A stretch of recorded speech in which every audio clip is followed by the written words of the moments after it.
ሰላም ጤና ይስጥልን ውድ በሀገር ውስጥና በውጭ የምትገኙ ቤተሰቦቻችን ከገበታ ሚዲያ የዕለቱን አበይ ዜናዎችንና ትኩስ መረጃዎችን ይዘንላችሁ ቀርበናል። አብራችሁን ቆዩ። በቅድሚያም ዋና ዋናዎቹን በሰሜን ኢትዮጵያ ግጭቶች እንደቀጠሉ ናቸው። ጠለምትን ተሻግረው ትንኮሳ የፈጸመው የህወሓት አንጃ በመከላከያ ሰራዊቱ አከርካሪው እየተመታ ወደ ኋላ እያፈገፈገ ይገኛል። ጥር 23 ከሌሊቱ 10 ሰዓት ጀምሮ በነበረው ስምሪት ከማይበርና አካባቢው ከሚገኝ ታጣቂ ኃይል ውጭ በሌሎች ቀጠና የሚገኝ ታጣቂ ተከዜን ተሻግሮ እንዲፈረጥጥ መደረጉን ከስፍራ የደረሱን መረጃዎች ማረጋገጥ ችለናል። ከግንባር ሲሰሙ አዳዲስ ዜናዎችንም ታደምጣላችሁ። የራያ ኮማንድ ፖስት በህወሓት ኃይሎች ጥቃት ከ2 ዓመት በኋላ መፍረሱ ተነገረ። በአካባቢው ስላለው ወቅታዊ የጸጥታ ሁኔታና የኮማንድ ፖስት መፍረስ ከፌዴራሉም ሆነ ከአማራ ክልል መንግስት የተሰጠ ማብራሪያ የለም። የህወሓት ታጣቂዎች በራያና አላማጣ የመንግስት መስሪያ ቤቶችን መቆጣጠራቸውን ተከትሎ አፈናና ዝርፊያ እየፈጸሙ ነው ተብሏል። በመረጃችን ተካቷል። ጦርነቱ ከተነሳ ኢህአዴግ የፈጸመው ስህተት መደገም የለበትም ሲሉ የቀድሞ መከላከያ ሹም የነበሩ ጀነራል ሳሞራ ተናገሩ። የቀድሞም ኢታማዦር ከኤርትራ ጋር ይፋዊ ጦርነት ከተጀመረ አስመራን ሳንቆጣጠር አንመለስም ሲሉ ተደምጠዋል። ጭንቅላቱን ቆርጠን መመለስ አለብን። ጦርነቱ እንዲጀመር አንፈልግም። ከተጀመረ ግን አሰብ ደርሶ የሚመለስ የኢትዮጵያ ወታደር የለም ሲሉ ተናግረዋል። እስከ ዝግጅታችን ፍጻሜ አብራችሁ ስትቆዩ የምታደምጡት ሌላኛው ጉዳይ ነው።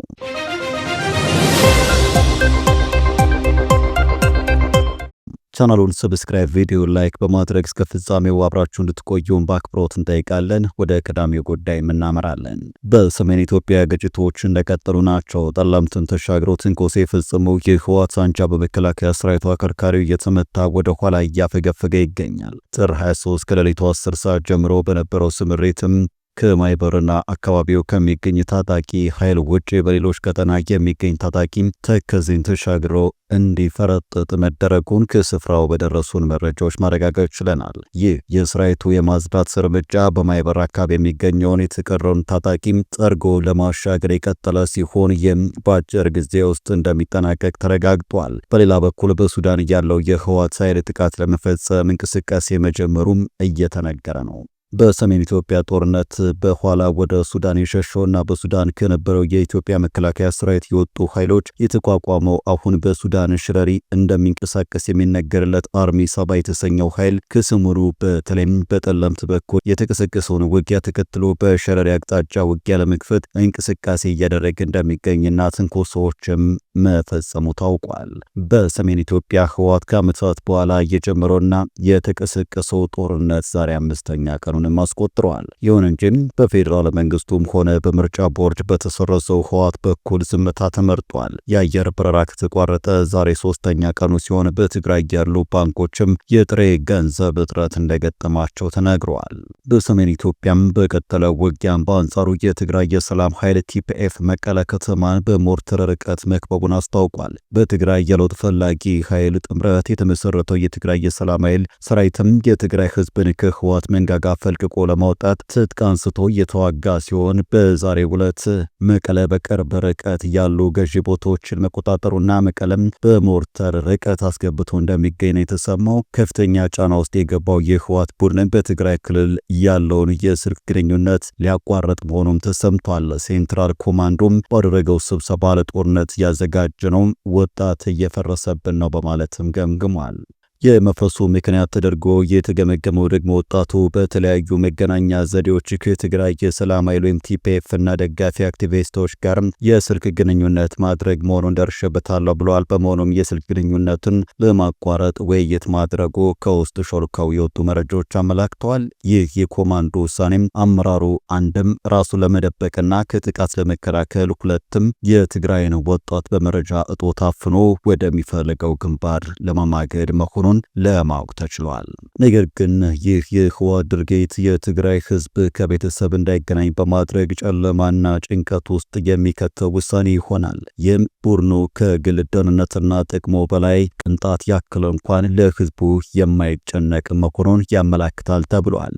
በቀጣይ መረጃ የራያ ኮማንድ ፖስት በህወሓት ኃይሎች ጥቃት ከ2 ዓመታት በኋላ መፍረሱ ተነገረ። በአካባቢው ስላለ ወቅታዊ የጸጥታ ሁኔታና የኮማንድ ፖስት መፍረስ ከፌዴራሉም ሆነ ከአማራ ክልል መንግስት የተሰጠ ማብራሪያም የለም። የህወሓት ታጣቂዎች በራያና አላማጣ የመንግስት መስሪያ ቤቶች መቆጣጠራቸውን ተከትሎ አፈናና ዝርፊያ እየፈጸሙ ነው። በአላማጣ ከተማ የነበረው ኮማንድ ፖስት ከተማውን ለቆ መውጣቱን ሁለቱም የከተማዋ የቀድሞ ከንቲባዎችና ነዋሪዎች አረጋግጠዋል።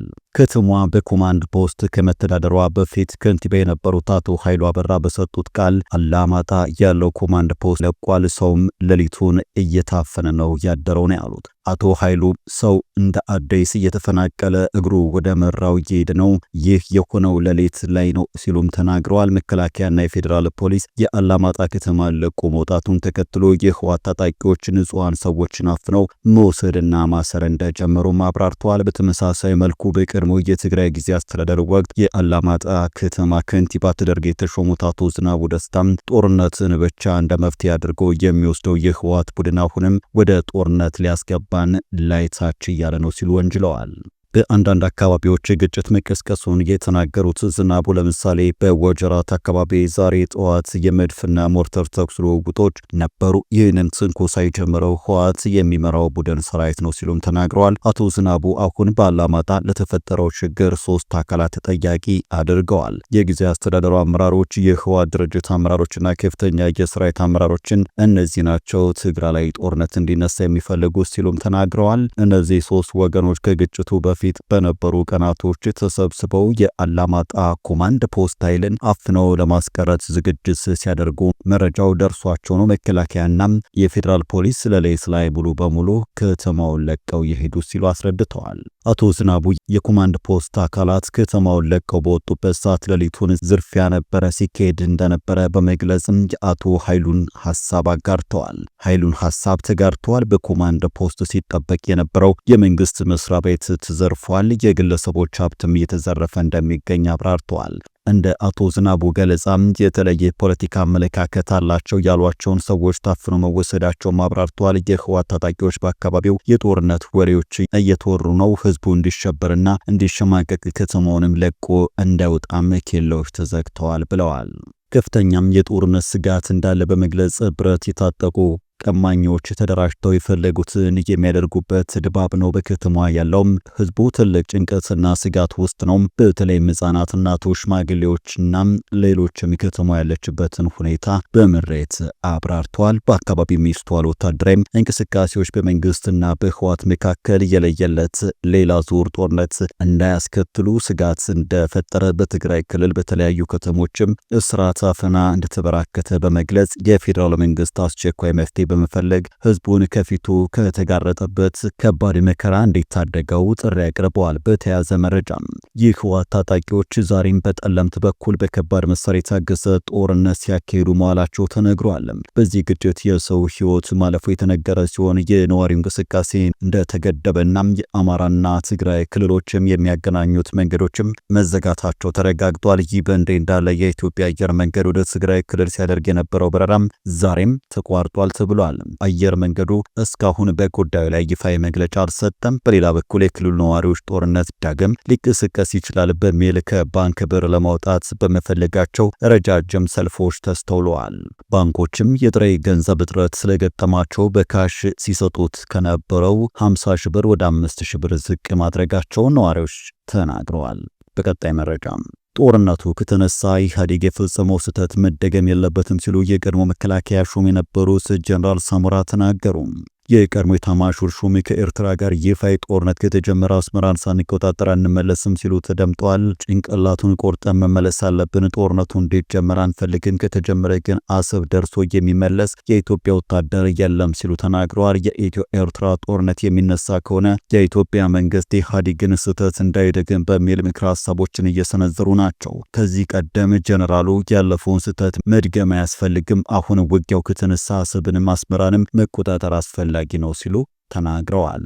የጠቅላዩ ንግግር ሁሉንም ስሰማ ነበር። በተለይም የባህር በርን በተመለከተ ስለ ኤርትራ የተናገሩት አንድም የሚወድቅ ሀሳብ የለውም ሲሉ የተናገሩት ጀነራል ሳሞራ እንደ ሀገር የባህር በር ያስፈልገናል ሲሉ ደምድመዋል።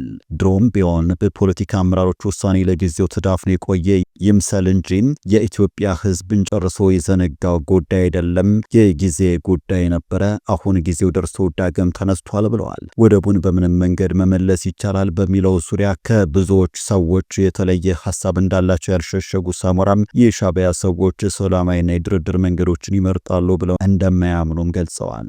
እኔ ለ17 ዓመታት በትግልና ለ27 ዓመታት በመከላከያ ሰራዊት ውስጥ ከወታደር እስከ ጠቅላይ ሹም በቆየውባቸው ጊዜያትም ይሁን አሁንም የሻዕቢያን ሰዎች በሚገባ አውቃቸዋለሁ። የሻዕቢያ ሰዎች ቁጭ ብሎ ተወያይቶ ችግሮችን መፍታት እንደ ወንጀል የሚቆጥሩ ናቸው። ሽብርን እንደ መፍትሄ ለማድረግ የሚሞክሩ፣ ጦርነትን ህጋዊ አማራጭ ለማድረግ የሚጥሩ ናቸው በማለትም ገልጸዋቸዋል። ጦርነት ከተጀመረ ውጤቱ ምን እንደሆነ ይታወቃል ሲሉ በልበ ሙሉነት የሚናገሩት የቀድሞ ሹም ጀነራል ሳሞራ ሻዕቢያ አሁንም ያላወቀው አንድ ነገር አለ። አሁንም ኢትዮጵያን እያስተዳደረ ያለው ብልጽግና መሆኑን እየተገነዘበ አይመስለኝም ሲሉ በአንድ ወቅት ጠቅላዩ የተናገሩት እሳቸው ደግመውታል። ጀነራሉ በአዋጊነት ስለተሳተፉበት የያኔው የኢትዮ ኤርትራ ጦርነት የታሪክ ሂደት አንስተው በቁጭት ይናገራሉ።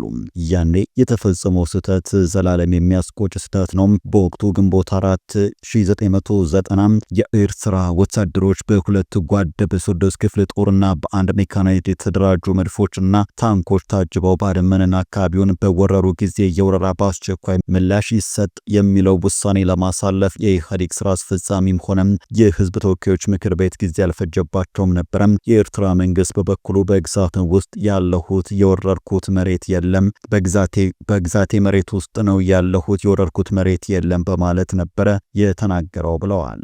ታዲያ ያኔ የኢትዮጵያ መከላከያና ከተለያዩ ህብረተሰብ የተውጣጡ ወጣቶችን የተባበሩ የደርግ ወታደሮች ተመልሰው በፍጥነት እንዲሰለጥኑ ተደርጎ ሲያበቃ የሻዕቢያን ወታደሮች የያዙትን ቦታ አስለቅቆ ያጠቃ ቡሬ ግንባር ደርሶ አሰብን መያዝ ሲሰማራም እንመለስ አስቁሙት። ውሳኔው የመመለስ ብቻም አልነበረም። እነ ስዩም መስፍን ከነ ስብሐት ነጋ ጦሩ ገብቶ አሰብን እንዲይዝ አይፈልጉም ነበረም። እናም ተመለሱ ተባለ።